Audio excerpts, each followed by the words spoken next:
ನಮಸ್ಕಾರ ರೀಪ ಎಲ್ಲರಿಗೂ. ತೀವ್ರ ಕುತೂಹಲ ಕೆರಳಿಸಿರುವ DCC ಬ್ಯಾಂಕ್ ಚುನಾವಣೆಯ ಸಂಕ್ಷಿಪ್ತ ವರದಿ ಹೇಳಕ್ಕೆ ಬಂದೇನೆ. 12 ಸೀಟು ಬಾಲಚಂದ್ರ ಜಾರಕಿಹೊಳಿ ಗೆದ್ದಾರ.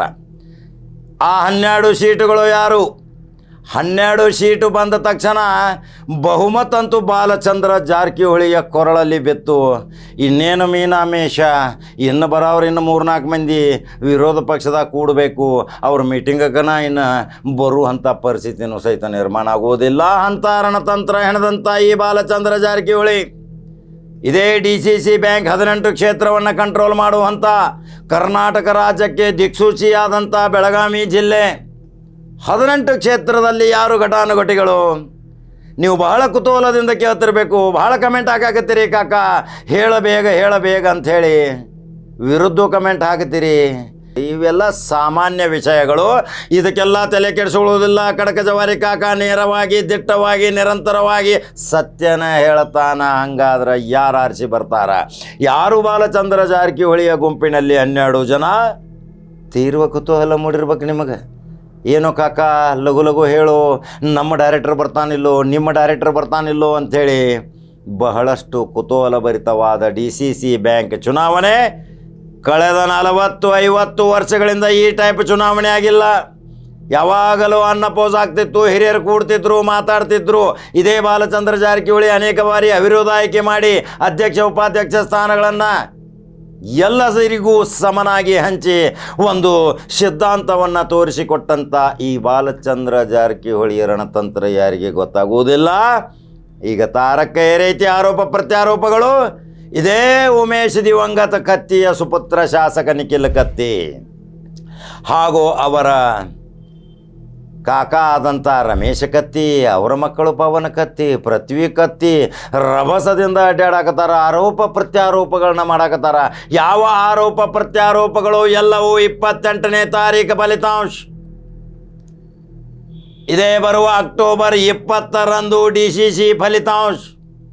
ಇವು ಎಲ್ಲವನ್ನ ಅವಲೋಕನ ಮಾಡಿದಾಗ ಇವು 2 ರಣಕಹಳೆಗಳು ಕಾಳಗದಲ್ಲಿ ಇಳಿದಾವ. ಮೈದಾನದಲ್ಲಿ ಯಾರು ಚೆತ್ತು ಯಾರು ಡಬ್ಬು. ಇನ್ನು ಸುದ್ದಿ ಹೇಳ್ತೀನಿ ಕೇಳ್ರಿ. 12 ಈಗಾಗಲೇ ತನ್ನ ಬುಟ್ಟಿಗೆ ಹಾಕಿ ಗೆಲುವಿನ ನಗೆ ಬೀರಿದಾನ ಇದೇ ಬಾಲಚಂದ್ರ ಜಾರಕಿಹೊಳಿ. ಬಾಲಚಂದ್ರ ಜಾರಕಿಹೊಳಿ ಮೇಲೆ ಭಾಳ ಪ್ರೀತಿ ಜನ, ಭಾಳ ಶಕ್ತಿವಂತ ವ್ಯಕ್ತಿ. ಯಾವಾಗಲೂ ಸಿಂಪಲ್ ರಾಜಕಾರಣ, ಹೋದವ್ರಿಗೆ ಭೇಟಿ ಆಗ್ತಾನೆ, ತಕ್ಷಣ ತನ್ನ ಕೆಲಸ ಮಾಡಿಕೊಡ್ತಾನೆ. ಭಾಳ ಸಿಂಪಲ್. ಎಷ್ಟೋ ನೀವು ಸಿಟ್ಟಿನಿಂದ ಹೋಗ್ರಿ, ಭಾಳ ಸಮಾಧಾನದಿಂದ ಮಾತನಾಡಿ ಕಳಿಸುವಂಥ ಈ ಜಾರಕಿಹೊಳಿ ಕುಟುಂಬದ ಒಬ್ಬ ಸುಪುತ್ರ ಬಾಲಚಂದ್ರ ಜಾರಕಿಹೊಳಿ 12 ಹೆಂಗೆ ಬುಟ್ಟ್ಯಾಗ ಹಾಕೊಂಡಾನ ನೋಡ್ರಿ. ಆತನಿಯಿಂದ ಬರ್ತೀನಿ ಲಕ್ಷ್ಮಣ ಸವದಿ ಆಯ್ಕೆ, ಕಾಗವಾಡಕ್ಕೆ ಬರ್ತೀನಿ ಶ್ರೀನಿವಾಸ್ ಪಾಟೀಲ್ ಆಯ್ಕೆ, ರಾಯಬಾಗದಾಗ ಬರ್ತೀನಿ ಅಪ್ಪ ಸಾಬ್ ಕುಲಗೋಡೆ ಆಯ್ಕೆ, ಅಣ್ಣಾ ಸಾಹೇಬ ಜೊಲ್ಲೆ ಆಯ್ಕೆ ಚಿಕ್ಕೋಡಿ ಯಕ್ಷಂಬ ನಿಪ್ಪಾಣಿಯಿಂದ. ಇನ್ನು ಅಲ್ಲಿ ಗಣೇಶ ಹುಕ್ಕೇರಿದ ಏನಾಕೈತಿ? ಇನ್ನೂ ಕ್ವಶನ್ ಮಾರ್ಕ್ ಐತಿ. ಕೇಳ್ಕೊತ ಹೋಗ್ರಿ, ಹಂಗೆ ಬರ್ತೀನಿ. ಮತ್ತೆ ಗೋಕಾಕದಾಗಂತೂ ಅವ್ರು ಯಾರಿಗೆ ಹೇಳ್ತಾರ ಅವ್ರಿಗೆ ಅಚ್ಚರಿಯ ಅಭ್ಯರ್ಥಿಗಳು ಬರ್ತಾರ. ಫಲಿತಾಂಶ ಮಾತ್ರ ಯಾವಾಗಲೂ ಅಚ್ಚರಿಯ ಫಲಿತಾಂಶ. ಬೆಳಗಾವಿ ಗ್ರಾಮೀಣ್ ಈಗಾಗಲೇ ಬಿಟ್ಟುಕೊಟ್ಟಂಥ ಲಕ್ಷ್ಮೀ ಹೆಬ್ಬಾಳ್ಕರ್ ರಾಣಿ ಚೆನ್ನಮ್ಮ ಶುಗರ್ ಫ್ಯಾಕ್ಟ್ರಿಗೆ ಅಖಾಡ ಕೇಳಿದಾರ.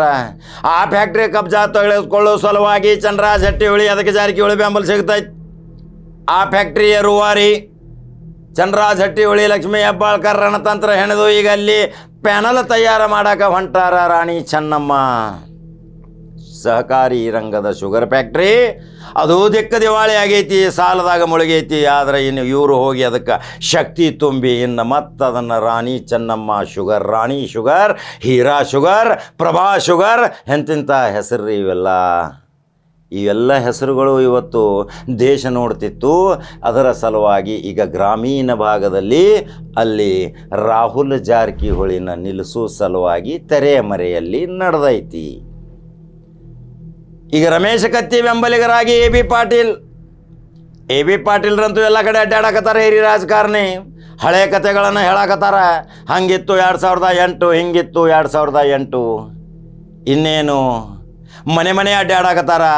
ಉಸ್ತುವಾರಿ ಮಂತ್ರಿಯಾಗಿ ಇಂಥ ಕ್ಷುಲ್ಲಕ ಇಲೆಕ್ಷನ್ ಅಲ್ಲ, 28ರದ ಗುರಿ ಐತಿ. ಸತೀಶ್ ಜಾರಕಿಹೊಳಿ ಯಾವಾಗಲೂ ಮನೆ ಮನೆ ಅಡ್ಡಾಡ್ತಾನಂದ್ರೆ ಒಂದೇನೋ ಗುರಿ ಇಟ್ಕೊಂಡು ಅಡ್ಡಾಡ್ತಾನೆ. ಅದು 28ರ MLA ಚುನಾವಣೆಯ ಪ್ರಚಾರ ಈಗಲೇ ಪ್ರಾರಂಭ ಆಗ್ಯಾರ. ಅದರ ಸಲುವಾಗಿ ಡಬಲ್ ಎಂಜಿನ್ ಹೆಲಿಕಾಪ್ಟರ್ ನೂತನವಾಗಿ ಹೊಸಾದ ಖರೀದಿ ಮಾಡಿದ್ದು. ಇನ್ನು 224 ಕ್ಷೇತ್ರದಾಗ ಹಾರುವುದು. 224 ಕ್ಷೇತ್ರದಲ್ಲಿ ತನ್ನದೇ ಆದಂಥ ಬಹುಮತ ಮಾಡಿಕೊಂಡು ಮುಖ್ಯಮಂತ್ರಿ ಗಾದಿಗೆ ಏರುವಂಥ Satish Jarkiholi double engine helicopter ತಂದಿದ್ದ್ಯಾಕೆ? ಕಾರ್ನಾಗ ಅಡ್ಡಾಡೋದು ತ್ರಾಸ ಆಕೈತ್ರಿ. ಅದ್ರ ಸಲ ಹೆಲಿಕಾಪ್ಟರ್ದಾಗ ಅಂದ್ರೆ 224 ಕ್ಷೇತ್ರ ಅಡ್ಡಾಡ್ಬೋದು. ಉತ್ತರ ಕರ್ನಾಟಕದ ಮೊದಲ ರಾಜಕಾರಣಿ ಹೆಲಿಕಾಪ್ಟರ್ ತಂದಿದ್ದು. 20 ಕೋಟಿ ಐತೋ 25 ಕೋಟಿ ಐತೋ ಏನು ಗೊತ್ತಿಲ್ಲ. ಹೆಲಿಕಾಪ್ಟರ್ ನಾವು ಜಾತ್ರೆಯಾಗ ನೋಡಿರ್ತೇವ್ರಿ. ಮತ್ತು ಇನ್ನು ಅದು ಹೊಸ ಹೆಲಿಕಾಪ್ಟರ, ಮ್ಯಾಗ ಹಾರಾಡು ಹೆಲಿಕಾಪ್ಟರ ನಾವೆಲ್ಲಿ ನೋಡಿದ್ದೀವಿ? ಅದ್ರಾಗ ಕೂತೇವು ಖರೆ, ನೋಡಿಲ್ಲ. ಈಗ ಬರ್ತೀನಿ ನೋಡ್ರಿ, ಕಿತ್ತೂರು ನಾನಾ ಸಾಹೇಬ್ ಪಾಟೀಲ್, ಬಾಬಾ ಸಾಹೇಬ್ ಪಾಟೀಲ್, ಅದು 100% ಗೆಲುವು. ಅಲ್ಲಿ ವಿಕ್ರಮ್ ಇನಾಮ್ದಾರ್, ಅದೇನೋ ಒಂದೇ ಕುಟುಂಬ. ಅಲ್ಲಿ ಏನಾದರೂ ಸಂಧಾನದ ಪ್ರಕ್ರಿಯೆಗಳು ನಡೀತಾವ. ಅಲ್ಲಿ ನಾನಾ ಸಾಹೇಬ್ ಪಾಟೀಲ್, ಬಾಬಾ ಸಾಹೇಬ್ ಪಾಟೀಲ್ ಶಾಸಕ, ಅವರ ಸಹೋದರ ಪ್ರವೇಶ ಮಾಡ್ತಾನೆ. ಬೈಲುವಂಗಲ ಮಹಾಂತೇಶ ದೊಡ್ಡಗೌಡರು VI ಪಾಟೀಲ್, ಅದು ಕ್ವಶನ್ ಮಾರ್ಕ್ ಐತೆ. 12ದಾಗ 4, ಹುಕ್ಕೇರಿದ 12ದಾಗ 4, ರಾಮದುರ್ಗದ 12ದಾಗ 16ದಾಗ 4. ತಲೆಯಾಗಿ ಇಟ್ಕೋರಿ. ಅಲ್ಲಿ ಢವನು ಬರ್ಬೋದು. ಅಲ್ಲಿ ಈಗಾಗಲೇ ಢವನ್ ಬಾಲಚಂದ್ರ ಜಾರಕಿಹೊಳಿಯ ಕ್ಯಾಂಡಿಡೇಟು. ವಿಶ್ವಾಸ ವೈದ್ಯ ಈಗಾಗಲೇ ಗೆಲುವಾಗೈತಿ. ವಿರೂಪಾಕ್ಷ ಮಾಮನಿ ಗೆಲುವಾಗೈತಿ. 12 ಸ್ಥಾನಗಳನ್ನು ತನ್ನ ಬುಟ್ಟಿಗೆ ಹಾಕಿಕೊಂಡಂಥ ಇದೇ ಬಾಲಚಂದ್ರ ಜಾರಕಿಹೊಳಿ ಎಲ್ಲ ಸಹೋದರರ ಸಲಹೆ ಮುಖಾಂತರ ಅಖಾಡಕ್ಕೆ ಇಳಿದು 12ಕ್ಕೆ 12 ತಂದ ತಕ್ಷಣ ಇನ್ನು DCC ಬ್ಯಾಂಕ್ ತನ್ನ ಕೈಯಾಗ.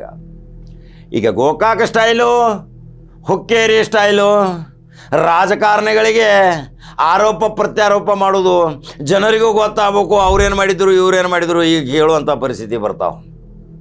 ನೋಡಿದಿಲ್ಲ ರಾಜಕಾರಣಿಗಳು ಆರೋಪ ಪ್ರತ್ಯಾರೋಪ ಮಾಡುವಾಗ ಅವ್ನು ಹಗರ್ ನಾವು ತೆಗಿತಾನೆ. ಆ ಕೆಲವ್ರಿಗೆ ಹಗರ್ನ್ಗಳು ಗೊತ್ತಿರೋದಿಲ್ಲ, ಈಗ ಅದನ್ನು ನೋಡ್ತಾರೆ. ಇದು ಒಂದು ಎಂಟರ್ಟೈನ್ಮೆಂಟ್. ಯಾವಾಗಲೂ ಮ್ಯಾಚ್ ಫಿಕ್ಸಿಂಗ್ ಇರಬಾರ್ದು, ನೇರ ಮ್ಯಾಚ್ ಇರ್ಬೇಕು. ನೋಡಾಕ ಭಾಳ ಪ್ರೇಕ್ಷಕರು ಕೂಡ್ತಾರೆ ರೀ ಮೈದಾನದಾಗ. ಮ್ಯಾಚ್ ಫಿಕ್ಸಿಂಗ್ ಆತಂದ್ರೆ ಏನು ಮಾಡವ್ರ? ಪಬ್ಲಿಕ್ ಬರೋದಿಲ್ಲ ರೀ ಟಿಕೆಟ್ ಕೊಟ್ಟು. ಈಗಿದು ಹುಕ್ಕೇರಿ ಮ್ಯಾಚ್ ಫಿಕ್ಸಿಂಗ್ ಅಲ್ಲ, ನೇರ ಚುನಾವಣೆ. ಪ್ರತಿಷ್ಠೆಯ ಕಣ. ಜಾರಕಿಹೊಳಿ ಮನೆತನಕ್ಕೂ ಪ್ರತಿಷ್ಠೆ, ಕತ್ತಿ ಮನೆತನಕ್ಕೂ ಪ್ರತಿಷ್ಠೆ, AB ಪಾಟೀಲ್ಗೂ ಪ್ರತಿಷ್ಠೆ. ಇನ್ನು ಯಾರಾಗ್ತಾರೆ?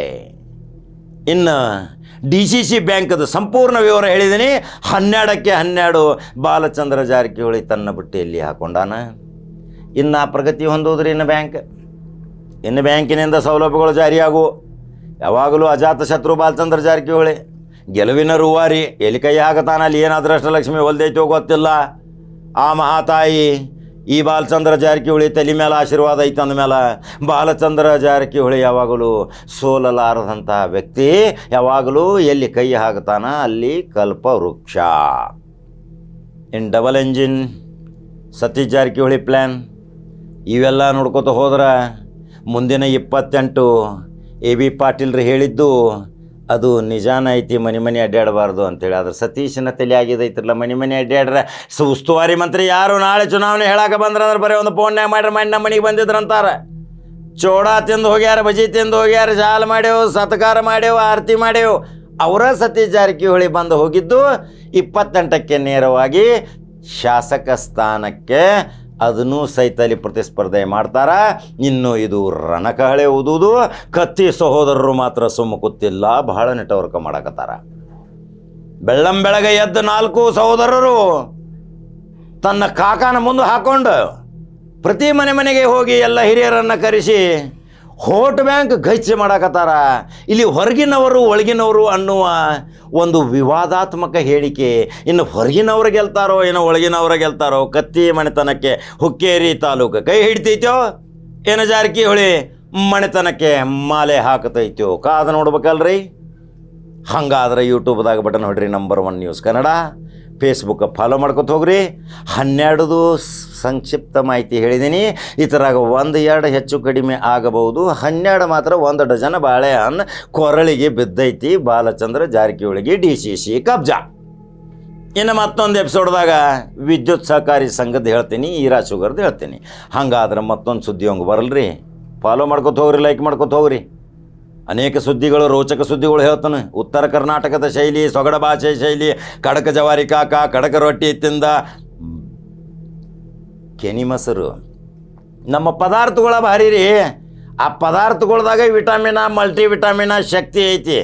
ಶೇಂಗಾ ಚಟ್ನಿ ಮತ್ತು ಮೊಸರು ಕಲಿಸಿ ಈ 2 ರೊಟ್ಟಿ, ಕಡಕ ರೊಟ್ಟಿ ತಿಂದ್ರಿ, 2 ಮೆಣ್ಸಿನ್ಕಾಯಿ ತಿಂದ್ರೆ ಹೆಂಗಿರ್ತೈತಿ ಮಲ್ಟಿ ವಿಟಮಿನ್ ಗೊತ್ತೈತಿಲ್ಲ ನಿಮ್ಗೆ.